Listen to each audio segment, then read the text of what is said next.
Sailor Moon, how nice of you to drop in. Welcome to my Negaverse. You're Queen Beryl. Yes! And you remember Prince Darien?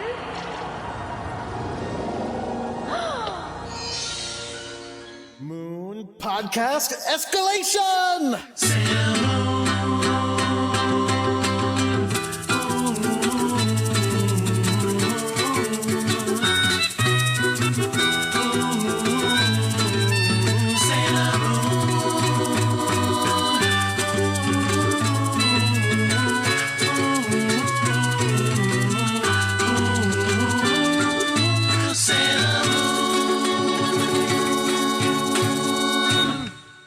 My name is Jordan D. White. My name is Chris Sims, and this is Sailor Business. It's the podcast where we sit down to watch every episode of the classic 1992 Sailor Moon anime, and it's the end today of Sailor Moon. We're going to keep going through the other 4 seasons. I think. Yes. 3, 4? 4. RS. What, did anybody ever know the real reason why they're called these ridiculous things? No, it's RS, Super S, and then stars.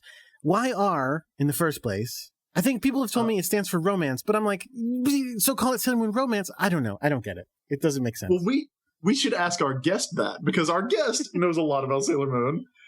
So if she does not know this, we will probably cut all this out. Nah. Because I am putting her right on the spot. Coming back to watch the final 2 episodes with us, Juliet Kahn, who was our very first guest on the show. Juliet, welcome back. It's good to be back. Do you have any idea why they call it Sailor Moon R, Sailor Moon S, and Super S, and Stars? I have always heard rumors that the R stands for romance, but I've never seen anything conclusive. It's always kind of seemed to me like something they made up after the fact. Yeah, that seems about right. Let me see if the internet has any guidance. No, they're just giving me like a summary of the whole thing. No, I don't know. Yeah, it's people are saying it's either return or romance, but it's just whatever. It's called R. Is the manga just called Sailor Moon all the way through? Yeah, I'm not actually sure. Oh god, because I know part of it was published before and part of it was published concurrently. I don't remember if there's any like reputable history of how the manga arcs were split up. I think it was generally just called and like described in the magazines it was being published in as, Bishojo Senshi Sailor Moon. But it might have retroactively had the titles appended to it. I'm not sure if it was happening at the time. I cannot give you a straight answer, unfortunately. Well, if anyone knows, you can tweet at us at Sailor Business or send us a message somehow. But what matters is that we are getting ready to watch Sailor Moon episode number 46, Usagi's Eternal Wish, A Brand New Life. Spoiler for the events of the episode. If you watch it on Hulu, which you can always watch these episodes on Hulu with us. They're all on there, and most of them I think we would highly recommend. But if you watch it on there, you will literally see the final battle in the pre-episode teaser. Like, you will literally... Yeah, this is how it all ends. I turn into Princess Serenity. Yeah, I guess they just don't care about spoilers. They just don't. Yeah, it's so weird. Like, we've talked about it before with the episode titles, but like actually like going ahead and showing you the end of the episode, that's weird. Yeah, I mean, when people talk about trailers, and they always go, the trailer shows too much. One of the things I always say is, well, because I've read about it, that they've done research, and generally speaking, with movies, the reason they do that is because people like knowing what they're getting into. They like going, I have an idea of this movie in my head. I want to go watch that movie and have that idea confirmed and go, yep, that was what I wanted. And that's what I saw. Well done, movie. That's a satisfying experience for a lot of people. So I guess maybe they're doing the same thing. They're going, here, look, this is what this episode is going to be. You want to see Sailor Moon turn into the princess and then defeat Queen Beryl. That's what's going to happen. Okay, here we go. Well, I guess that is then. Look, you just spoiled it for everyone listening. So, I thought Sailor Moon was going to die in this. Oh no! The next 4 seasons were going to be about just the Negaverse taking over. Yep. I'm sure the Negaverse has a lot of good plans for Rini. Oh, the R stands for Rini. There we go. Oh, maybe so. No. Sailor Moon C-U in Japan, as it is now. Yes. Do you want to do some more Twitter questions? Yes, that's right. If anyone is curious about Juliet and her history with Sailor Moon, go all the way back to episode 2 where she first appeared and listen to that. And if you want to hear about how her relationship with Sailor Moon has changed. Last week's episode will shed some light on that. So, Juliet, you are back. We're in the groove. I've got my coffee. So let's just answer some listener questions. AJ Scherer wants to know, whose car is faster, Maxfield Stanton's or Haruka's? Ooh. That is a good question for Juliet because I don't know about Haruka yet. I never made it that far. I'm going to say Haruka's is faster, but Maxfield Stanton's is bigger, and that was a very purposeful choice. Good choice. Good answer. I agree. On his part. Yes. I think that's very accurate. White Dolomite wants to know, if pork buns are sandwiches, are rice balls actually jelly donuts? Oh my god. I don't know why this is going to haunt me for all of my days. All right. Here's a more realistic question. So, how many people do we think Usagi has killed for her friends? Says Errant Pendant. Andy Smith asked that, and he says, I'll put it at least 3. I think this is based on a conversation that we had during the Minako's Tragic Love episode. Yeah. Where we just talked about how Usagi is instantly ready to kill someone for her friend. Just immediately, like, yeah, don't worry, Minako. We're gonna kill her for stealing your boyfriend. Let's do this. I am down. I don't. That's a tough one. I don't know. I would say 0. Hopefully. I mean, if Joe the I can't say it. Joe the Crane Game Troll is still alive for that second episode, then clearly they're not killing people that wantonly. He deserved it. Yeah, if Joe is still alive and if Melvin made it to the point where his relationship, where he actually got a relationship with Naru, then I think we know that that was probably the first time that Usagi was ready to kill. Let's see, what else do we have here? Well, Jonathan Chisholm asked what we think of all the outer senshi, but I think we'll get to that. Like, we don't want to talk about them too much before we get there. Yeah, I mean, I've never made it to the outer senshi. I'm excited. Like, if you are a longtime Sailor Moon fan, if you're Juliet listening to this show, you have no new Sailor Scouts to encounter. I've got like 5 new Sailor Scouts to encounter. I'm excited about it. I'm legitimately jealous of you. And that's part of the charm of the show. I mean, a lot of times people do write in and are like, oh man, should I tell you the thing that you're puzzling over, or should you just wait and see it? And I don't know. There's charms to both. All right, here we go. Describe Magical Girl transformation sequence for comic book superheroes / villains that you like. Oh, well, somebody actually did animate a one for Captain America that was pretty great. Yes, yeah, like that was for fun. Movie style Captain America. And did we talk about Windblade on the show, the Transformer? I don't think so. Well, I have recently gotten into Transformers. If anyone follows my work at Comics Alliance, you'll know that I am working my way through IDW's Transformers series. And it's great, by the way. More Than Meets the Eye is literally the best comic coming out right now. Wow.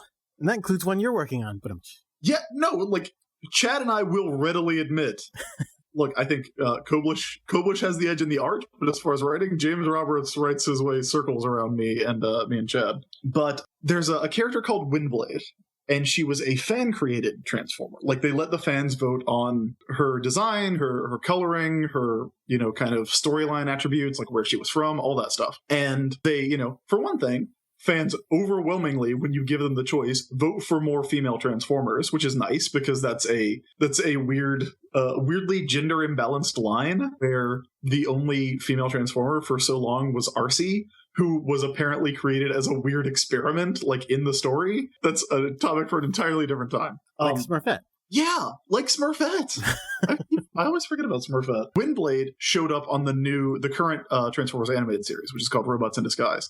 And I don't know if it's aired in America yet, but apparently all the episodes were aired on, like, in other countries first. So they all hit, like, torrent sites and everything. And I haven't seen it, but if you go on YouTube, you can actually watch just this little clip from it. When Windblade shows up, she has a full-on Sailor Moon transformation sequence. She is a magical girl robot who turns into a plane, which is pretty great. Okay, I am sending it to you now over Skype. And, like, it is not just a transformation sequence, it is clearly Sailor Moon inspired. Like, she does when her airplane wings come out, it's Sailor Moon's angel wings coming out. Oh my god, it totally is. Oh, wow. Yeah, look It's at that. adorable. That's hilarious. As for other like Western superheroes, gosh, I don't know. Like, I would love, like, you remember when they introduced Superman's new costume and they were like, yeah, this is like Kryptonian armor. Like, I wish he had a transformation sequence. I feel like, this thing is a lot of heroes are just wearing costumes. I guess there's some of them that could do it. Like Iron Man could do it, obviously, because he's got all that, iron armor coming into place thing. If you like, somebody who's like really skilled with like editing equipment could probably take one of the scenes from the movies and like, throw in background effects and music and it would be a Sailor Moon thing. Although like a little less dancey, but you could probably cut it together. I guess Green Lantern could do it because he makes a lot of his clothes out of his mind, right? Yeah, that is true. Maybe Flash does it every time. We just don't see it because it's so fast. Oh, that would be good. Juliet, do you have any suggestions on a superheroic transformation sequence? Well, in terms of like who would make the most sense, Green Lantern was the first person who came to mind for me too. I'm going to say, oh God, actually, there's a lot of people that jump to mind where it doesn't make any sense for them to have anything like this, but I'd really love it anyway. Do you guys remember the original Young Justice comic? Like the one, the cartoon wasn't actually based off of, took the name. It was like early 2000s, I think. Peter David might have written it. Yeah, Peter David and Todd Knock. That was late 90s, I believe. Yeah, that's right. I was a little bit off. I really, really, really loved that incarnation of Wonder Girl, and I really loved, they had this one character, Secret, who was really cute and adorable, and she had this like kind of smoky ghost construct power. Yeah. This is a really like very specific character to go for, but I liked her because she was sweet and cute and kind of Usagi-ish. So I'm gonna go with her as my deep cut reference. And in terms of stuff happening now, I'd probably say the current Batgirl. Seems like the character that would most take to one, given that there is a Sailor Moon character in the background of every issue. And Deadpool would totally do one. Deadpool would totally do one. Is there really a Sailor Moon character in Batgirl? No, I believe, or they slip references just like one's in the background. Like in crowd scenes, not seriously. She definitely I only notice Betty Felon in the background of every episode or every issue of Batgirl. She is in that a lot. They also play the Sailor V game, the video game. Again, they don't explicitly say it, but if you're like, oh, that's totally what that is. I did, when I talked to Babs Tarr at Heroes Con, I did invite her on the show, so hopefully she will be a future guest and we can talk about that. Along the same lines, Jordan, how far are you in Steven Universe now? Oh, not super much farther. Let's see. What was the last one I watched? I watched the Lion one. I think I've watched one past that. The reason I ask is Sailor Moon background Easter eggs. Oh, really? I haven't noticed any. Well, Stephen is canonically a fan. He has the first volume on his nightstand. Yes, that's what I was going to say. Also, there are like what's the episode where he doesn't have a transformation sequence, but he does the pose at the end. Oh my god! Oh, is it the one with where he has like the roses that come out kind of around him, and then he like strikes this? That was an Indorus, I believe, where he learns he has healing powers, and his mother had them too. They were tied to her tears, but his are tied to his spit. Oh, so you spoiled it. You spoiled it for Jordan. Oh no, dude, I'm sorry. It's really, really minor, but basically he does this, dramatic magical girl pose, and this, rose comes down and like twines around him, and then he springs out of it, and it's this, big like Sailor Moon fling off the magical, clothing ribbons kind of moment. I really do like it a lot, and the song is amazing. Wait till season 2. The theme song season 2. Oh no. No, it's the same theme song. It's just like slightly it's a new arrangement of the theme song. It's really good. Oh, you know which one I just watched was the one where Garnet plays the video game all the time. Oh, that's a good one. Arcade Madness or something like that. Yeah, it was super fun. It was super fun. It's a really pleasant show, and the fact that it's so short is awesome because we can just slip it in. Pleasant show. I hope they put that on the DVD. They should. It's biggest selling point. High pleasantry, and again, the fact that it's super short means we can just slip it into any time. Like it's just like, oh, we got 15 minutes. All right, let's just throw one on. Bam. Yeah. And I gotta say, if anybody out there listening, I can't imagine. But if anybody out there listening if you like magical girls, but for some reason you're not watching Steven Universe already, like, you should do that. Yeah, it's so good. Do we want to take any more, or are we all set? Yeah, let's ask a couple more, because this is the season finale. It is. Please pitch me your... Well, I don't know. What does this even have to do with Sailor Moon? All right. Please pitch me your Katarina and Chun-Li female-led buddy cop comedy. Katarina? That's what it says. Oh, is Katarina the cop from the Minako's Tragic Love? Oh, maybe. Is that who that? You might be right. Oh, I would look. That's crossing continuities, and my ideal Chun-Li buddy cop story has her teaming up with Sakura, obviously. So Yes, it's definitely that's who Katarina is. I just looked it up. No, so Chun-Li, of course, they both work for Interpol. So oh, that's why. Okay. All right. Sorry. I guess no was the answer. How about this? Oh, what would Sailor Moon be like if Rob Liefeld wrote and drew the source material? amazing. Oh God. The best. Yeah. You are not going to find anyone in the world of comics criticism more pro Rob than me. I love that. I'm 33 and I love that dude. So what would be different aside from their anatomy? Luna would be a space tiger, I think. Like a tiger or a tiger girl? Both. Okay. And when she backflip, instead of the transformation pins, they would be transformation guns. Sure. And except not actually shaped like a real gun in any capacity. Yeah, look, they're gun-ish. Everybody would have at least 6 knives at all times. So just take those outfits, shorten the skirts even more so that they're just like pleated belts. God, okay. And then put knives on them. And it would be great. You know what, though? You would not have to make their legs any longer. That's true. Yeah. I feel like there's a lot of overlap between Naoko Takeuchi and Rob Liefeld. Please direct your hate mail to @SailorBusiness on Twitter. No, I get I tend to check those. Please direct it at the ISB. No. Okay. There would be a lot of jumping out of planes onto Dark Kingdom bases. Yes, they would do that.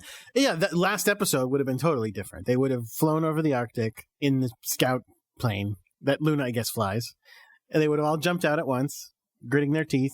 And and then they would have just blown up Queen Beryl. Like, it would be much more efficient, I think. Now, here's a slightly different question about it. Do you think a street-level Sailor Moon storyline could work? Not necessarily gritty, but fighting gangsters and robbers. Now, this again goes back to the thing we've talked about a few times of, does Sailor Moon actually fight crime? The answer, which is typically no. But do you think it would work if she did? I do not. Juliet? I don't ever see it working that way. Yeah. Because see, that's, I think, and again, this is a very big generalization on my part. But I do feel like anime and tokusatsu heroes, they tend to be dedicated to one specific thing. They tend to not necessarily be crime fighters.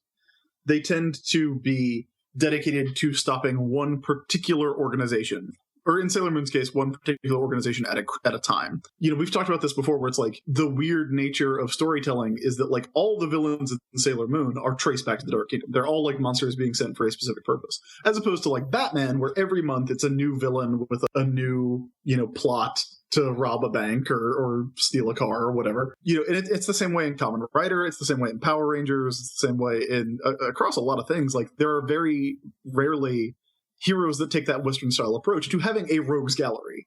Generally, in what I have seen from anime and tokusatsu, I mean, for one thing, the monsters are either turned to dust, as they are in Sailor Moon, or thrown off a cliff to where they explode, which is every episode of the original Kamen Rider. That is Kamen Rider's signature move. He kicks you and then throws you off a cliff and you explode. A lot of dead monsters at the bottom of that cliff. The exception in Sailor Moon is the movies. Because, again, the movies take place at weird times during the seasons and have nothing to do with the rest of the season. Yeah, the same way with the tokusatsu shows. Like, occasionally you'll get, that's where a bigger villain will show up, like when they do the annual movies. I mean, I think it would be interesting to see Sailor Moon fighting different kinds of villains, but it would not work with the way that the show is set up, the way that the story is set up. So much of it is tied to her destiny, at least in this first season. Except, again, the beginning of that Fractious Friends episode seems to suggest that she will show up for a robbery. Well, it's a robbery being committed by a Dark Kingdom monster. But how can she know that? Because everybody else is in comas. People are really interested in crime these days. No. I mean, I guess the way she could know that... Okay, now that I've said all this, I think the way she would know that would be Amy used her stupid computer to go, I sense some dark energy. Do you mean her great computer? Yes. Is that what you mean? Her great computer that senses dark energy. And Sailor Moon supposedly heard that and then snuck in or something, as they said in the episode. But I don't know. That's just super weird. It's just super weird because I feel like they should. I mean, does that mean that if a crime happened in front of Sailor Moon, she'd be like, not my problem? No, I mean, I think, like, I'm sure she would save someone if they were in danger in front of her. Except in the Zoisite episode. Yeah, I guess you're right. Well, some Sailor Moon saves a person. Sailor Moon just sits there and goes, oh no, those people are falling to their death. That's unfortunate. Is that what she says? Yes, sure. That's unfortunate. Oh, no. Oh, well. So we've still got a couple more, but we could probably stop. I think. What do you think? We'll save these for next time? Are they yes or no's? Can we rapid fire them, or are they going to require discussion? In your great comics knowledge, has a cape ever deflected a blade attack of any kind? Yes. Yes?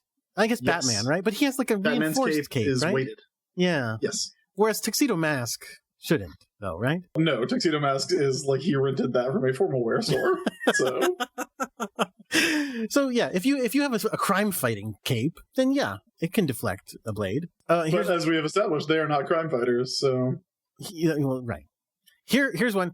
Thomas Urquhart says, "How has your day been? Also, what should I draw for the podcast?" oh gosh. My day's been all right. I've mostly been talking to Jordan and Juliet about Sailor Moon all day. And what should he draw for the podcast? Well, how have your days been? Oh, good. I've been having a nice day. I had a Subway sandwich. I thought you said you're having a nice day. Oh, wow. There goes our sponsorship. Juliet? Pretty much same old, same old. All right. Well, there we go. Okay, as for what to draw, I don't know. draw a more interesting death for Minako than we saw in the last episode. That's what I would like to see. That's what I want to see too. Oh, wow. Poor Minako. Or draw Sailor Moon watching crimes happen and not caring. Either one of those, I think, is acceptable.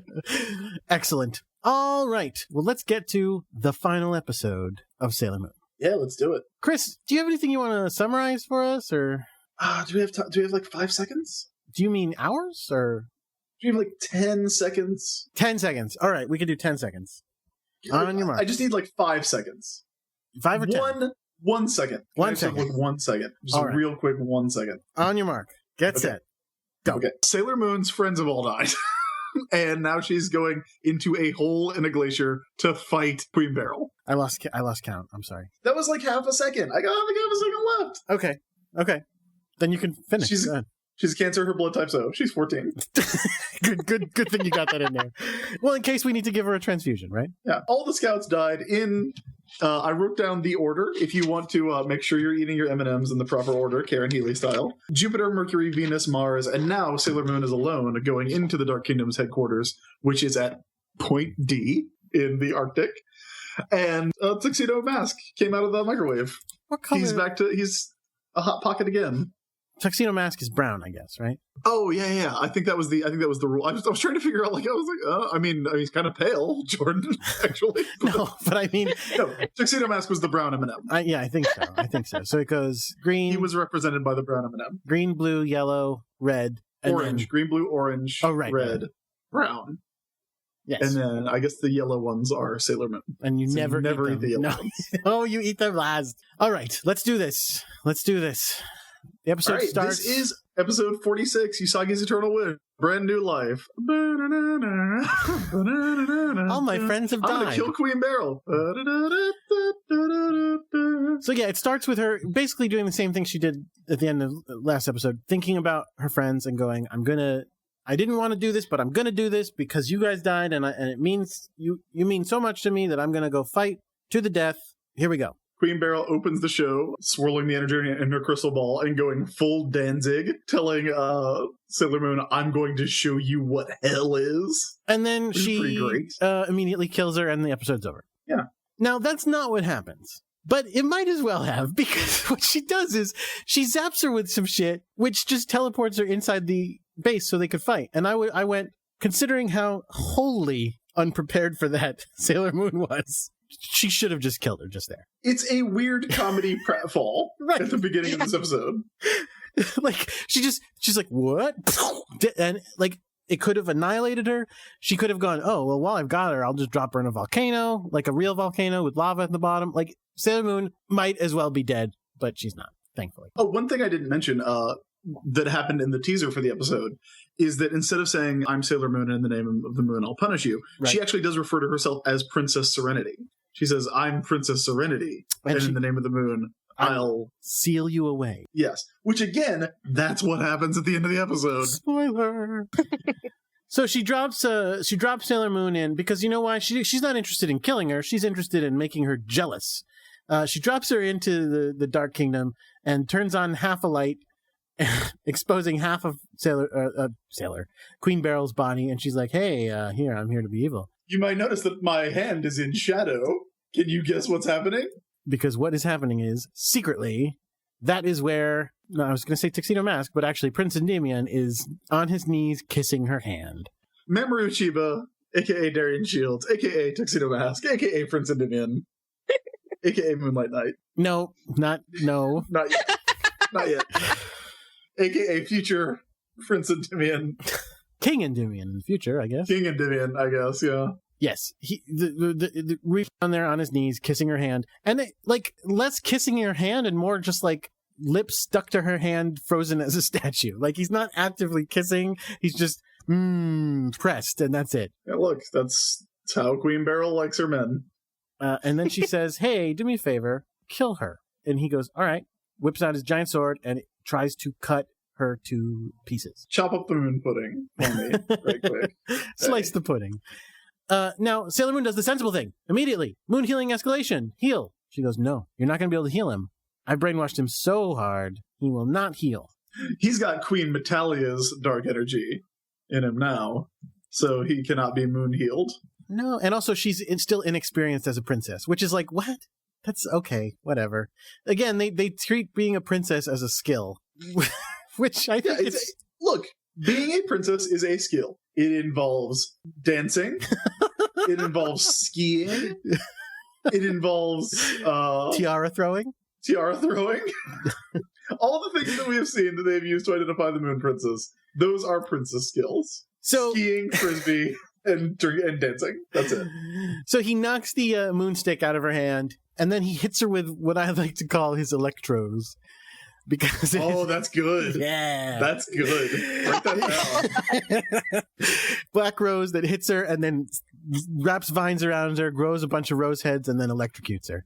Pretty cool. Throwing the black rose on her is an awesome shot, by the way. Because it's also, because normally he does the really hard rose throw that like hurts things and smashes things, but it's just this real weird casual, like, floof.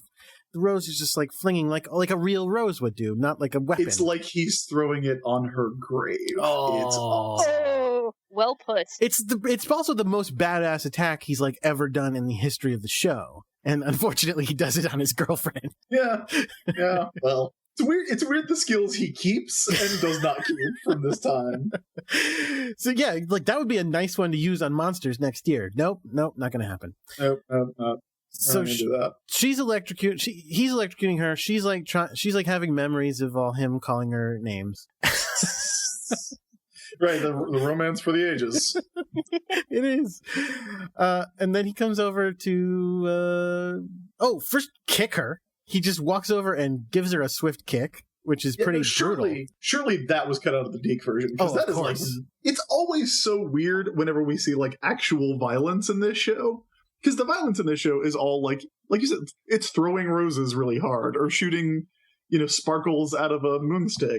But like, there are a couple episodes where people like get punched or kicked, and it's just like, yeah, like that's really violent. Yeah.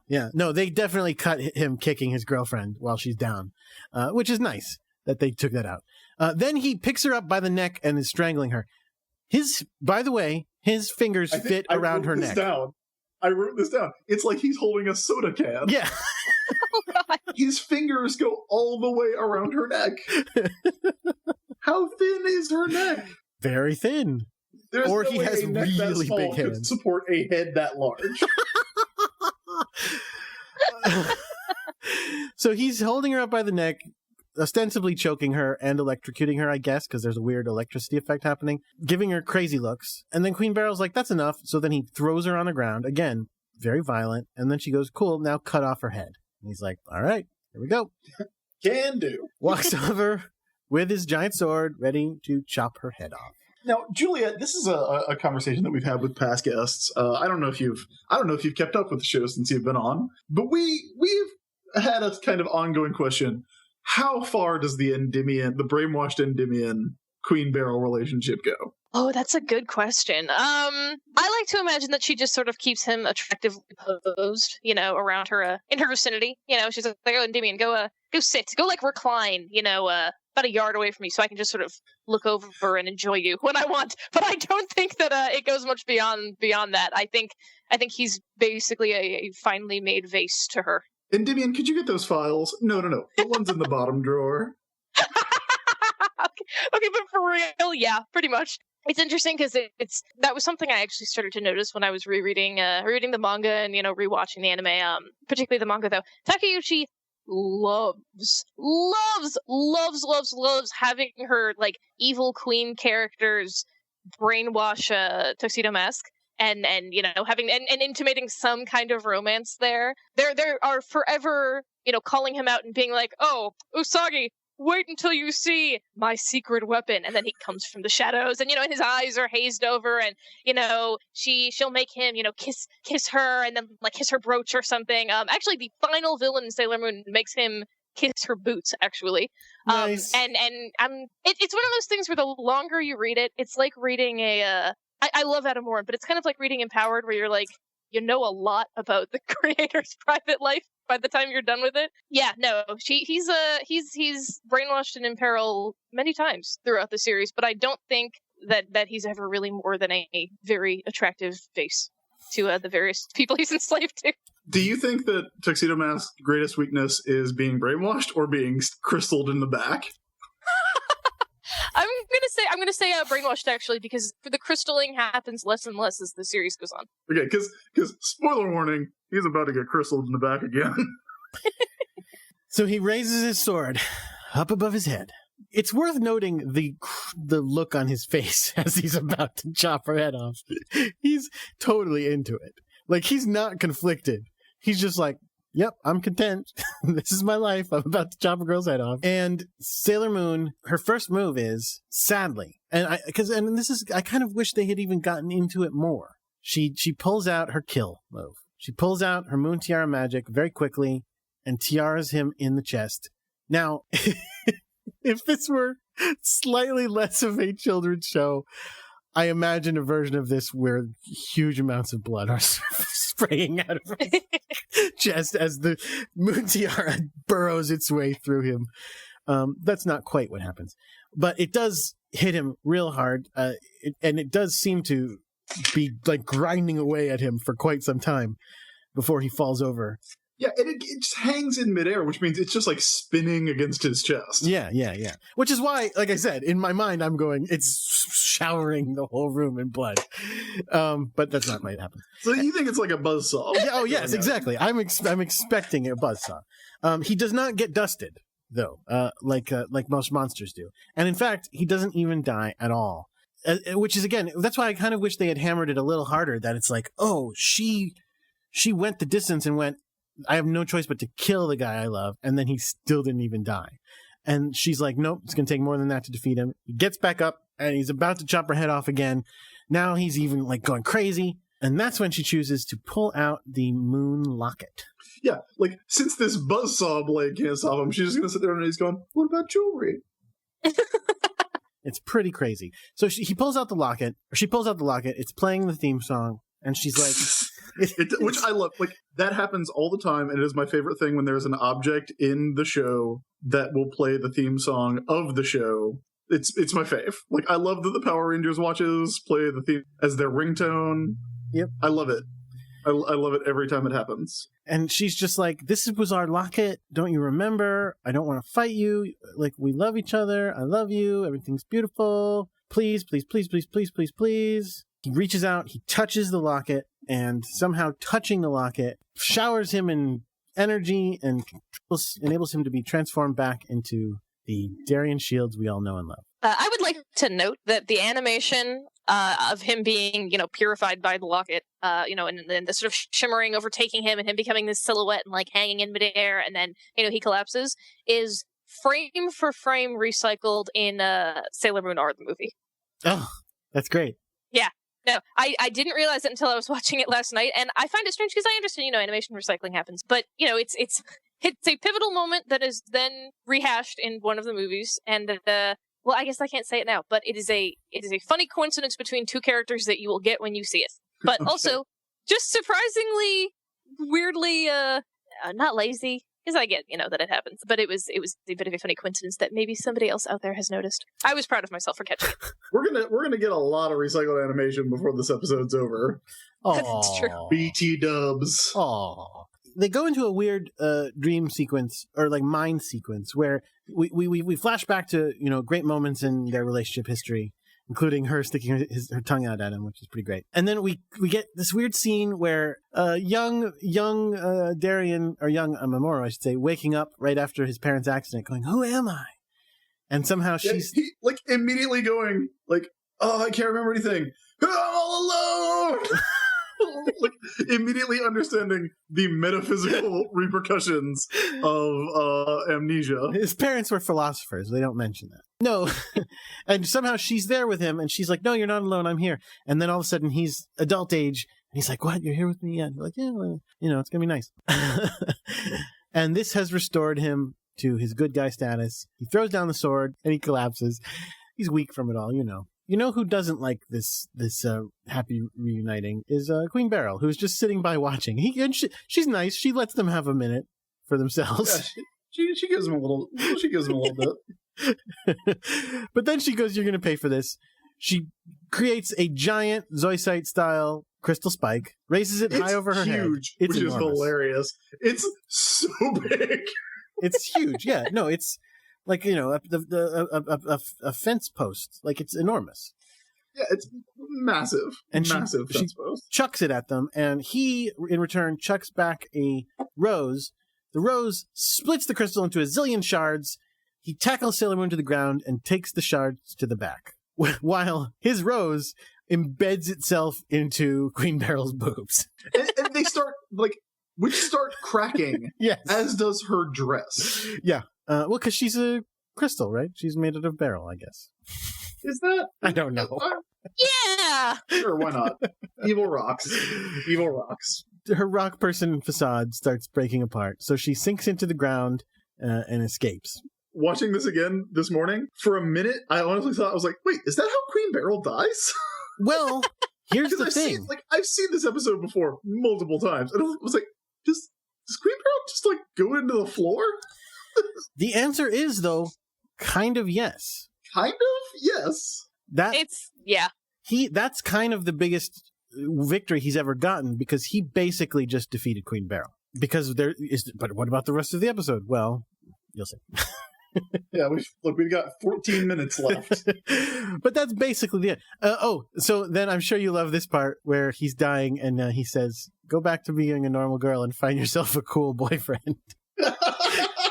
And she says, "Nobody's cooler than you, Mamoru." Listen, Motoki doesn't really like Hayashi rice.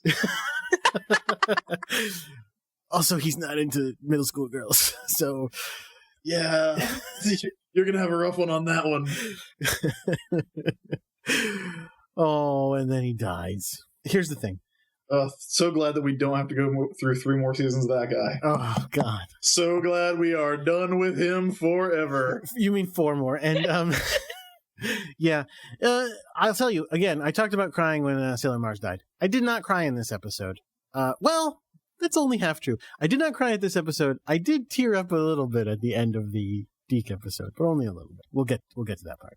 Okay, we'll get to it. Again, I did not cry at all during these episodes. Because you are heartless, I understand. I am so easy to make cry.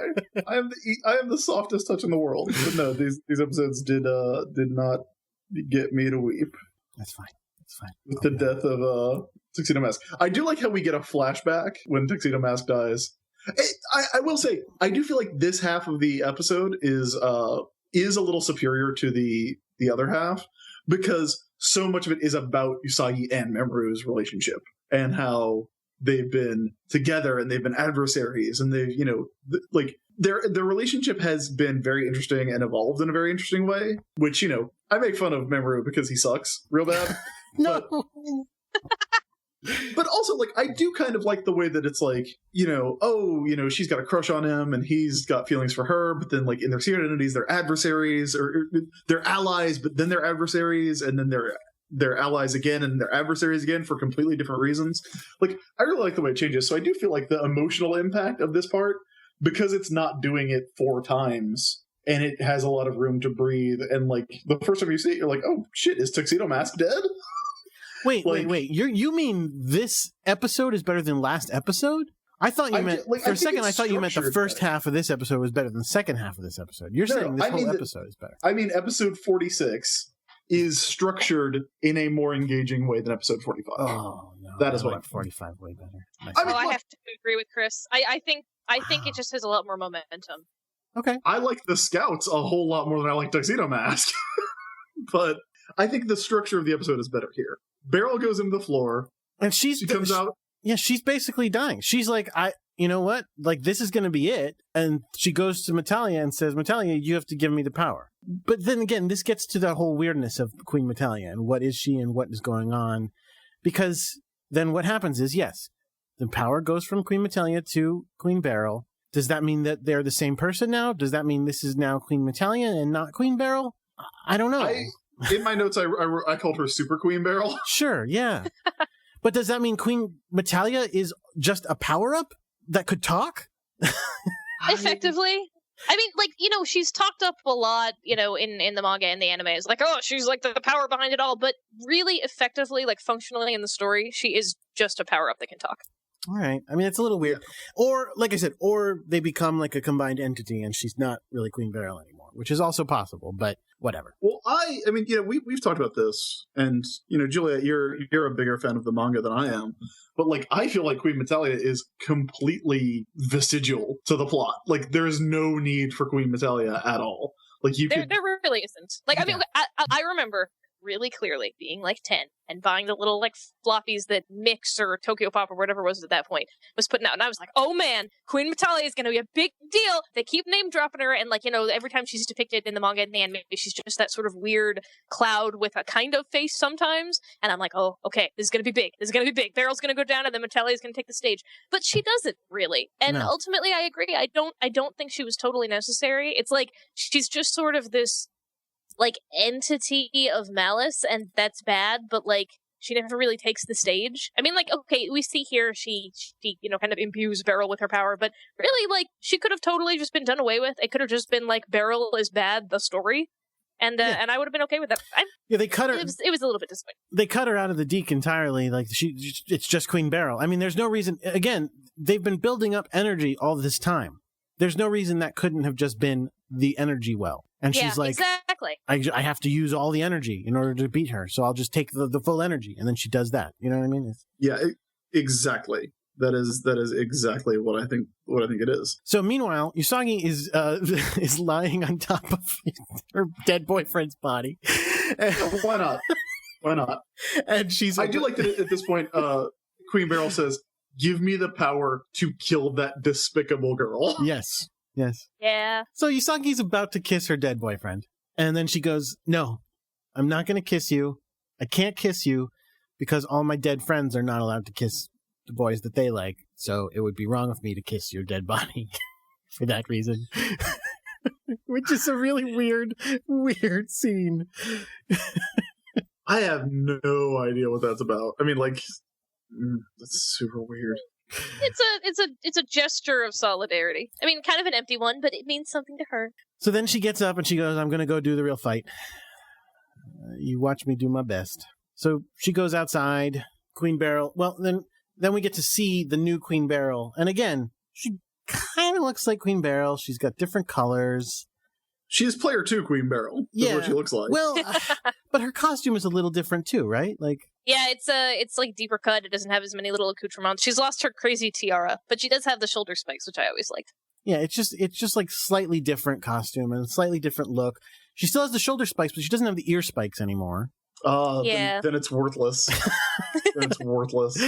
Meanwhile, do we cut back to the cat? I do like that she essentially comes out of a flower. Yeah. She comes out of a rose, which I think is really cool.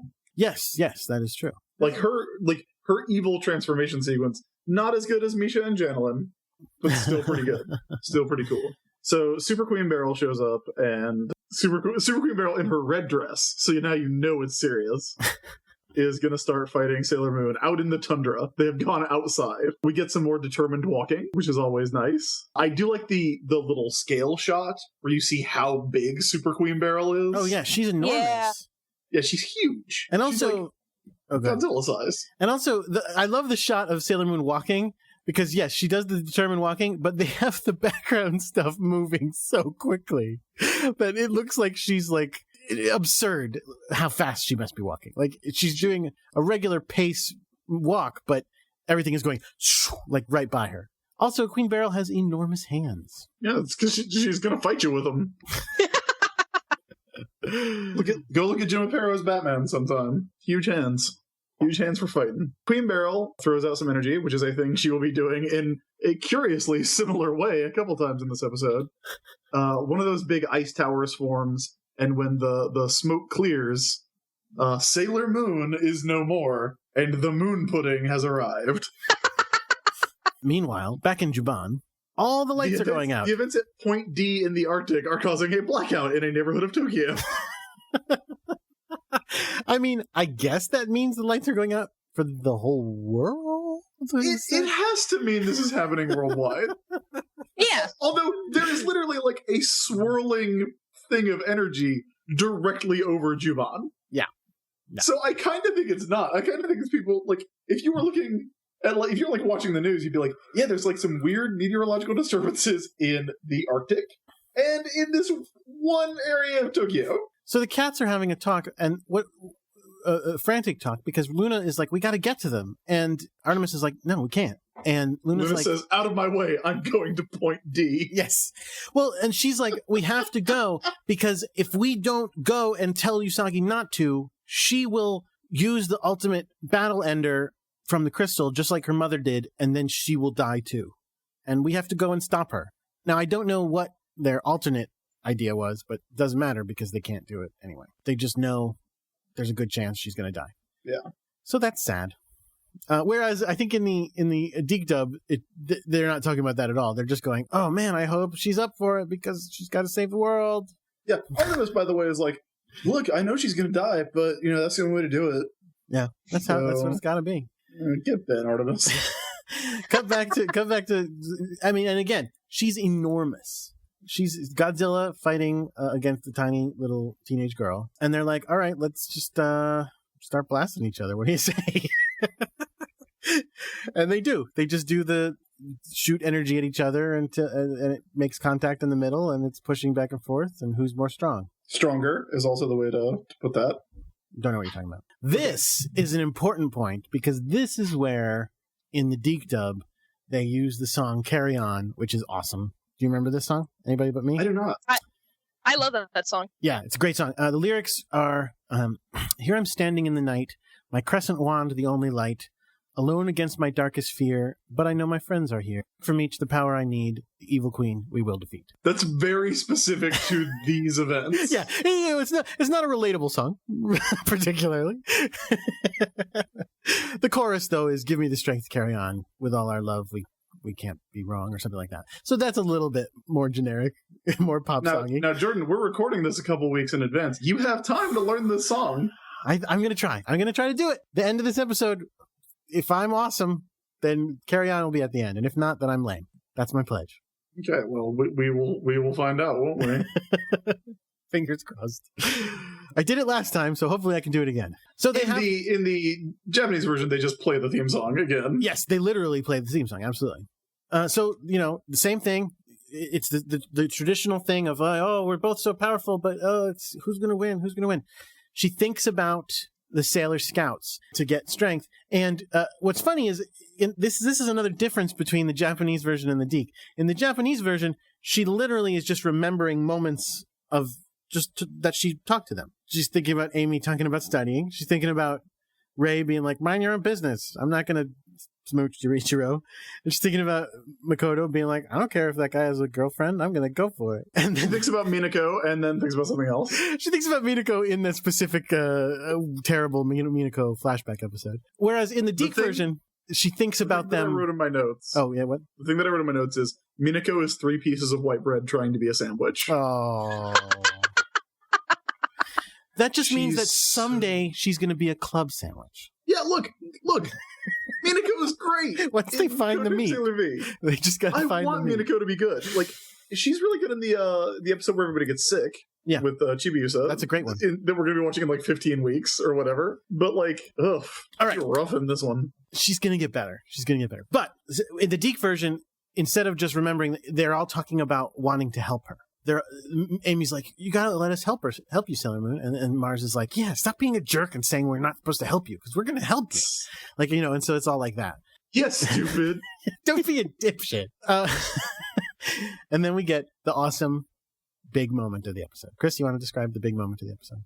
Oh, I love this. It's the best. This is it. This is Sailor Moon. This is what Sailor Moon is all about. All of the scouts, all of the Senshi's spirits, their ghosts, their forms, show up and put their hands on Usagi's shoulders and lend her their power. And Usagi blasts out energy powered by all of the power of friendship that she shares with those other 4 girls and explodes Queen Beryl with it. It's true. Now, if you... When is this going up? 3 weeks? Just keep reading X-Men 92. That's all I'm going to say. Oh, now I'm excited. Yeah. But all of that is true. Yeah. And it just overwhelms like, Queen Beryl. She can't handle it. The only thing that's wrong with this is that, like, I feel like once you have done this, you can never top it.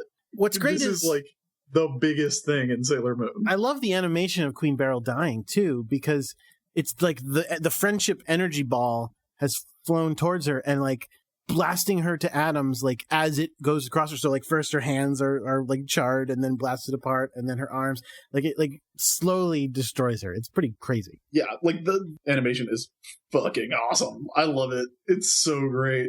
I cannot articulate like what this scene like meant to me at like 9 or 10. It blew my mind in a way that it had never totally been blown before. I remember really clearly like sitting down and watching it and knowing, you know, it was going to be like the big, you know, end of the arc episode and everything. But like it left me like shattered with how great it was. Like the music and the animation, and it was just so cool and like, you know, and really theatrical, you know, like she, you know, is at the top of her like big spire of ice, and you know, she's in her like fancy arc dress, and the ghosts of her friends come back. And I remember I didn't see it for years and years and years after that. And I'm not really actually somebody who cries at movies and TV and shows like that. But I was like 16 years later, and I just found it on YouTube. You know, this is when YouTube didn't have everything. And I was like, oh, wow, I haven't seen this in like 6 years. And I immediately burst in tears at that shot of like her holding the moonstick and like all of her friends, like hands, you know, coming out of the ether to hold, you know, part of it too. And then the shot of them all doing it. Oh my God, it blew my mind. And it was exciting because I'd never seen, I mean, I really liked superheroes at this point, and I liked a lot of action cartoons, but I'd never seen one that was just really cool and like totally like ridiculous and over the top the way a scene like that should be with like all female characters. It was usually, you know, like the hero boy and his girlfriend, maybe that was like the best you were going to hope for, and this was just like totally the power of friendship times 5 against the bad guy. And even the bad guy was kind of a cool bad lady. It was really exciting, and it wasn't like, I didn't feel pandered to the way I did with a lot of girls' entertainment, which felt very like, okay, here's the message we're going to impart to you. This was just like, oh, we're just going to go all out, and we're going to be really cool about it. Like, we're going to give you the like awesome like episode only song. We're going to have like the giant ball of light that disintegrates the bad guy. Like, it's going to be, you know, people's eyes opening dramatically are going to be synced to like the opening riff. It was a big deal. This is still probably my single favorite moment of the entire anime. And I really like a lot of the other like big final battles. I think something that's interesting about Sailor Moon, and I'm interested to see how you guys feel about it when you get to these points, is that there's no other final battle that works exactly like this. Like exactly like, oh, we got to fight the bad guy with like an especially big attack. Everything is like a slight variation on that. maybe they knew that they weren't going to be able to top this, but yeah, I totally love this moment. This is my total favorite, maybe like Sailor Moon anything. So good. It is. I mean, and that's the thing is, if Sailor Moon had never gone on, I mean, I love the rest of the shows, but if Sailor Moon had never gone on, this would have been a great series finale. Oh, yeah. It's like I said, it's hard to top this, which, obviously Sailor Moon goes on for quite a while, but man, like 4 people die and then come back from the dead, and then Sailor Moon hits Queen Beryl so hard that she dies. Well, that's a good question. Do you think the Scouts really come back? Yeah. I mean, I think I don't know. Because I'm of two minds about that. On some level, sure, but on the other level, I sort of go, whether they are or not, it doesn't matter. What matters is that they mean so much to her, and they really could just be her going, these are my friends and they mean everything to me, and the fact that I know them gives me this strength, whether or not their spirits are literally here. Well, one thing that we know about the cosmology of Sailor Moon and how it kind of works is that their spirits are eternal. That's true. So I feel like, yes, their physical form, I feel like they really died. Like, they really die in episode 45. Definitely. And then their spirits come back because that bond is so strong, and that, like, it is so important that they need to come back. And Sailor Moon brings them back. And then she hits Beryl so hard that she dies herself. Which is hitting someone very hard. And then it's visible from space. I don't think she dies because she hits her so hard. I think, again, it's the ultimate attack of the silver crystal kills. Yeah, it drains her. Yeah. Like she hits her with literally everything that she and 4 other people have. Yes. Which, that is that powerful, and that it is visible from space, and that it destroys this evil. Dark Kingdom didn't come back. The Dark Kingdom is done at this point, as far as I know, anyway. So we'll see what happens in Sailor Moon, another story, I guess. So, yeah, the attack builds and builds. It envelops everything. It envelops Usagi, it envelops Tuxedo Mask, it envelops each of the Scouts in turn as they are all of Finland, apparently. Probably. It's a pretty big chunk of real estate glowing purple. Yeah. And then, you could see it from space, you could see it from the moon. Cut to the next morning. When everything is okay, the sunspots all went away, the volcano stopped erupting, everything bad stopped happening. And, much to kind of the surprise of everyone, Usagi wakes up in her bed and she's late for school. What does it say? Does the Deke dub have a version of the speech that she gives about how, about being a normal girl and eating crepes and looking at dresses in windows and how that's what she wants? Like, that's the thing she's going to really miss? No, because again, in the Deke dub, it does not ostensibly say that they die. It does not literally say that they die. They are not dead at the end of the Deke episode. At the end of the Deke episode, the same thing happens of them. Now, what we're about to say is, all the Scouts are back, but they don't remember anything about it. They don't remember being Scouts. They don't remember being each other's friends. They don't remember any of that. So at the end of the Deke episode, they just kind of go, oh, it worked. But in the process, they lost their memories of what happened. Like, that's it. Like, it doesn't go into it. It doesn't say they were reborn. Nothing like that. It just goes, they lost their memory. So what happens is that Usagi has an eternal wish for a brand new life. That's the last thing that happens in this episode. I don't understand quite how that works. I don't either. And I have a lot of questions about it. Because Luna and Artemis kind of put the happy spin on it. Because Luna and Artemis are like, oh, well, they don't remember each other, but they can be friends again. Like, now they don't have to be friends. Now they have the option to be friends. Yeah, once they meet up again, they'll become friends again. Which is interesting. But also, it's like, what does Naru think? Is it like, is Naru going to be like, how many people lose their memories? Right. Because is Naru going to be like, hey, aren't you hanging out with Amy today? Like, aren't you hanging out with Amy? With Ina? And Amy who? Like, Amy, that brain school reject? Right. Exactly. I don't know. We see, like, they recycle the footage from the first episode of Usagi, doing badly on a test and bonking Mamoru with it. And then, like, shouldn't Naru be like, yeah, that's Mamoru. That guy that is always kind of bugging you that you like. Because we know that some things stayed the same because Melvin and her are still going to have their relationship. So and, like, something when Amy happened. walks by after acing the practice exam, like, Usagi gives her a mean look. Because she did so well and Usagi did so well. Yeah.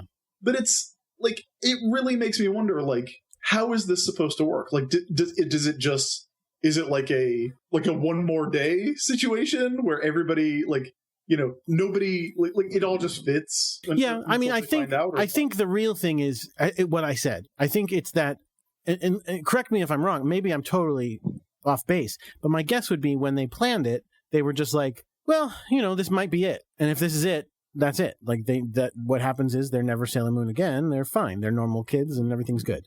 The end of the series forever. Surely they knew. By the time it aired, was successful. By the time it aired, definitely, because in fact, there's a preview for season 2 at the end of the episode. So they clearly knew it was going to go on. But that's the only thing I can guess, though, because it just seems so over. The air date for Sailor Moon episode 46 was February 27th, 1993. The air date for Sailor Moon R episode 1, Sailor Moon episode 47, was March 6th, 1993. It was the next week. Literally the next week? Yes, it was literally the next week. Wow. That is when it showed up. Oh. So surely they knew that they were going to continue. I believe they knew. There's a lot of weird and kind of muddy history about, Takeuchi was told by somebody at Toei, oh, we really want, some kind of big, magical girl property, and if you could put something together, that'd be great. And she was like, "Oh, I was kind of thinking of kind of a magical girl Sentai thing." And it's weird to parse where her creating the manga independently begins and where the TV sort of intervention and or not even intervention, but the TV interaction with her work sort of began, because she was definitely going to keep doing what she was doing. And R is kind of weird because, as you're about to discover, it begins with an arc that exists nowhere else in Sailor Moon that they completely made up for TV. I love them. I love Alan. The Doom Tree. It's really hard to determine. Well, let me ask this, because what they knew. I'm not familiar enough with the manga. Again, I've read it, but I forget it because I think more about the anime. Do they lose their memory when they beat Beryl at the end of Beryl? I believe so. It's been a long time since I've since I've read actually R, because it's generally my least favorite arc. I mean, if you guys they are literally 10 feet away from me. I can go look if we need to. I would ask you to go look, because I really don't remember. Okay, I don't think my headphone cord is long enough, so let's see. Do you remember which volume it's in? Oh god, No. Is this the new ones or? Yeah, these are the Kodansha ones. Oh god, I'm not sure. Yeah, I stopped buying them before they got to that point. Really? Do you not like the Kodansha reprint? Here, why don't you Kodansha reprints my for God. a second while I grab these? Okay. So the Kodansha reprints, I was incredibly excited for them. And so was everybody online, who remembered talking about, everything that got wrong in the original translation. And when they came out, I bought the first 5 or so volumes. And I've flipped through a lot of others, at friends' houses and stuff. And they have gotten better. It's just the first few were really egregiously bad in a lot of ways. And I mean, I know that sounds like, overreacting fan drama, but there were a lot of random typos, even brooch at some point instead of BROOCH was BROACH. Jupiter's sparkling wide pressure was translated as spark ring wide pressure. There's a lot of weird sloppiness there, or people will say Princess Serenity Hime-sama, and it's yes, Princess Serenity Princess-sama, great. It was a lot of, they put a lot of emphasis on oh, we're gonna translate it, it's gonna be totally authentic, but they're really stilted in my opinion. They do get better as they go on, but those first 4 or 5 volumes were they were a little too awkward and a little too literal for me to really get into. And the original manga, I mean, granted, it's got weird translations, there are edits, it's not accurate, but it's funny in a way that I think the Kodansha reprint really misses. There's just a lot of very weird wording. There's a lot of stuff that I wish they had adjusted, directly translating Usagi, tracking Nemotoki and being oh, big brother, come see something. It's one of those things where I know technically it works, but it reads so strange. And for and I mean, these are just on store, shelves in Barnes & Noble. And I have a little sister who's 13 and kind of wanted to get into it. And it's this is going to read strangely to you because you don't know about calling somebody big brother in Japanese. And they don't really explain to you different usages of that term. And it's just, a lot of my problems are kind of persnickety, but in a general sense, I think it's really literal and kind of stilted and really badly edited, especially in the beginning. So I'm mad. I'm still mad about them. And like, Okay. well, I could go on for. Well, first of I'll all, stop I really myself. wish that I would have read these before we watched the episodes, because apparently Sailor Venus stabs Queen Beryl with a giant fuck-off sword. Whoa! Oh my god, right? It's amazing! It's okay, so that sword, like, only shows up at the very beginning of the manga, which is, you know, a source of much consternation because it's really cool. It's like, it's sometimes called the Holy Sword, it's sometimes called Sword of the Silver Crystal. In the manga, that's how Princess Serenity actually kills herself. In, like, the original incarnation of the Silver Millennium, she impales herself on the sword, and it's really cool, but I get why they didn't adapt that to the anime. Yeah, I mean, she stabs Endymion with it, too. Yeah, And then and she it's pulls out really cool! A giant scepter version of the Moonstick, which is pretty great. And the Silver Crystal opens up into a crystal flower. That's fucking awesome. Man, like, I might have to revise my opinion of the manga.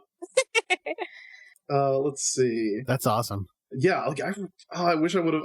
I apologize, everyone. I wish I would have kept up with this. Have a full life of joy, Serenity. This time with the one you love. Let's see. She gets a new transformation sequence. Moon crystal power. They all hug. No, I don't think they. No, they do not lose their memories. Like So then I they think all just meet up the next day on the on the way to school. then I double down on it. I'm going to go out there and say, obviously by the time it aired, it was a hit.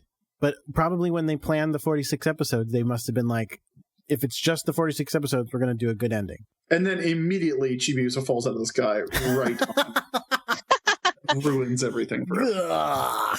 Well, and you know, memory in Sailor Moon is a pretty malleable thing. I mean, like, when Chibiusa shows up, everybody's just like, oh yeah, your little sister. Your little sister Chibiusa. Why don't you remember her? And then when she needs to leave, everybody's like, who are you talking about? Who's Chibiusa? It's, you know, it's something that can be switched on and off. Just like Dawn. The weird thing is that, like, oh, the Senshi have all forgot each other, and they have to find each other again. That's an interesting premise for another couple episodes. That does not happen. Like, No. It's just like, oh yeah, it's like, oh, okay, like there's new monsters. You guys are the Sailor Scouts. Right, no, that's what I'm saying. Like, it works best as a ending because you go, they were given this burden of being Sailor Scouts. They didn't ask for it, but they rose to the occasion. And the gift that we give to them at the end is that they get to be normal again. But what about the friendship they actually shared, which was more than just them fighting? Well, if they meet each other again, they can still recapture that friendship, but they're free of the responsibility and burden of Sailor Scoutdom forever. The end. They were free of that burden from February 27th, 1993 to March 6th, 1993. Right. As it turns out, yes. I can't wait. It's going to be great. Here's my question about the way this episode ends. The Scouts have no memories of each other. Presumably, Usagi remembers everything she learned in school that year, which is not much, I'm sure. But does that mean Luna, like when Usagi gets home, Luna's not like, oh, Usagi, I'm so glad to see you. Like, are you okay? Like, did you defeat Queen Beryl? Because wouldn't Usagi have just been like, whoa, what the fuck? This cat can talk. Yes. So Luna just doesn't say anything, and Artemis just doesn't say anything for like a week. Yeah. Weird. I mean, I'm pretty sure. I don't remember. Are they not? Is she not going to be weirded out by Luna next episode? I'd be willing to assume she would. It's been a couple months since I've watched it, so I do not recall. I would think so. Now, you ready for the really crazy thing about the ending of the Deke one? Here's the way the Deke one ends. Okay. We get all this same thing. They don't remember each other. And Artemis and Luna are talking about, oh, well, now they get to just be friends. Yeah, but they'll meet each other again, and they'll be friends again, and there'll be no problem. Okay, great. What about Darien? They say. And they don't use the part of where she throws the test. They don't show that in the Deke version. Instead, cut to the weird dream sequence from earlier, but not played as a dream sequence, of Darien waking up in a hospital going, oh, what happened? And Usagi going, I'm Usagi. I'm volunteering at this hospital. You got a real bad injury, but things are going to be okay. And he's like, oh, well, it's nice to meet you or something. Wait a second. Isn't Darien like a 6-year-old in that? No. They just, but then when she shows up, he turns into an adult. They just show the adult part. Okay. So they just manufacture this thing about Darien wakes up in a hospital and Usagi is volunteering at the hospital, and that's how they meet. I mean, that is a much cuter first meeting. I actually disagree. Hey, why don't you study hard, you idiot? No, I first of all, I think the test meeting is way cuter. Stupid hair. Way cuter. Second of all, you're going to tell me Usagi volunteers at a hospital. Usagi is very kind. Yes. You still and you believe she all I will say. Yeah. All I will say is Okay. Usagi is very kind. All right. She finds out the hospital like gives free ice cream cones at the end of the day. Maybe she'll do it. Cookies, man. They give you cookies. Usagi's definitely one of those people that donates blood just because she gets a bunch of Oreos afterwards. Right. Yeah, I bet Moon Prince's blood is I bet that has some heat. Like, yeah, it turns out that you are blood type immortal future goddess. So we're gonna go ahead and put that in some people. Thank you. Please come back next week. Actually, we know what blood type she is. Oh, that's true. She's a Cancer. Her blood type's O. So there you go. That's right. Is O the universal donor? Yes. O. Or is that O? Is it O negative? Devin, O negative is the donor blood. Yeah, O negative. I think, in fact, Devin has O negative, and they say to her that's the blood they give to newborn babies because they're it's super safe. So Usagi really would be the universal donor. Probably. She is so kind that her blood could be given to anyone. I like to imagine that someone somewhere gets blood that she's donated, and this is their like She-Hulk style origin story. They just find like, oh, what are these strange powers coming over me? I feel like love and light within me, and like I can shoot lasers out of my hands, and they're just off having adventures somewhere else in the Sailor Moon universe. Either that, or and also I really want to eat everything. See, I think they just get heightened friendship powers, and they just make friends with everyone they meet that day. It's like those the Golden Age comics where the other kids named Billy Batson say Shazam, and so they turn into weird versions. Right. That's pretty good. So, Chris, what do you think? That's it. That's the end of the first season. What did we learn from this episode, Jordan? Oh, you mean in the old days? Well, I will tell you. Are you going to tell us, or is Usagi going to tell us? Well, Usagi's going to tell us, but first I'm going to cue it up for her. Okay. Today started out bad for the Sailor Scouts. But I wasn't going to give up, not for 1 minute. Because if I gave up, then for sure Queen Beryl and the Negaforce would triumph. Always be true to what you know is right. Stay strong and healthy in mind and body. Do your very best in school. Think positively. It's the best way to turn around a bad situation. Stick by your friends, especially when they're doing what's right. Just like they stick by you. Who knows what you can accomplish? Sailor Moon says. Okay, a lot of problems with that. Yeah, and another one that you don't even know, but you tell me yours first. I think today started out bad was putting it very mildly. Because they all died? Well, not to her. Not to that version. You know, she's an optimist, and she's going to look on the bright side, no matter what, no matter how irrational. Okay, second, she was totally ready to give up. Yep. She was totally ready to give up multiple times. Here's a really weird part that you wouldn't know because you didn't see it. I'm trying to think of how sunnily I can twist all of these. I got nothing. She was absolutely about to give up multiple times. Yeah, but I guess what's important is that you stay in school. Now, exactly, and you think positively. Thank you, Minako. So here's the thing that you don't even realize is weird about that, though. You know how multiple times in the Sailor Moon says other scouts will talk. Mm-hmm. A lot of times, not always, but a lot of times when they do that, they are lining it up with a random shot of the scouts talking. So if Sailor Mars says something, a lot of times it's because they've cut together in the clip package an image of Sailor Mars with her mouth moving, and so they'll throw in Sailor Mars talking. In this one, they do that. They have the Sailor Scouts lined up perfectly with each of them talking, except none of the right voices. Okay. They show Sailor, I think they show Mars talking, but over Venus's voice, and Mars talking over Jupiter's voice, with Jupiter's face, Mercury over, everybody's wrong. All four of them are wrong. Very specifically, they show each face talking, and they show, you hear a different person talking. It's very weird. Oh boy. Well, what a weird moral. What did we learn from this episode? It's time for Sailor Businesses, and we've got 2 episodes worth of life lessons to take away from this. Juliet, what did you learn? I learned that... Okay, come back to me. I need some time to think. Okay.